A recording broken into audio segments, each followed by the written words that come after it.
ẹ̀yin kọ́pà wí bó wà ní nǹkan báyìí o.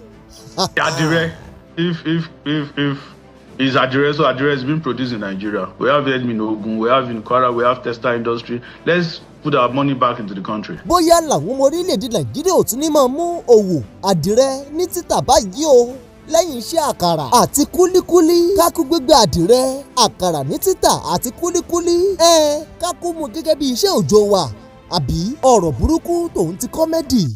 Ṣùgbọ́n ẹgbọ́n náà ṣé kò wá sálámọ̀ràn ire fáwọn tí ààrẹ Bọ́lá Tinubu yàn sípò yìí mọ́ ni àbí kò mọ̀ fẹ́ yé èèyàn mọ́ o.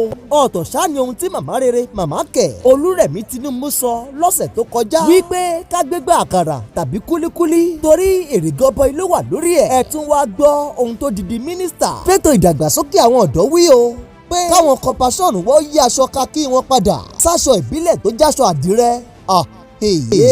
Kí ni torí mínísítà ń sọ báyìí? Ṣáà lè pé làákàyè wà nínú ọ̀rọ̀ yìí ṣá? Àbírú àtúntò owó wálé yìí.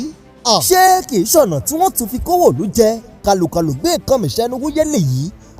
Kí ló dé? A ò ṣáà lè péjọba Tinubu ò mọ ohun tí wọ́n ń ṣe mọ́. Nínú gbogbo rògbòdìyàn yìí aṣọ kakí àwọn kọ́pà ká sọ ọ́ dàdírẹ́. Ẹ ṣàánú wa, ẹ má pa wá, ẹ ṣàánú wa, ẹ má dọ̀pọ̀lọ wa rú. And we have a listening president. We have a president that listens to things if you can be able to convince him better and how to see his own view about the economy. So we have that president that talks to us, that listens to us. As of yesterday, I was still with him.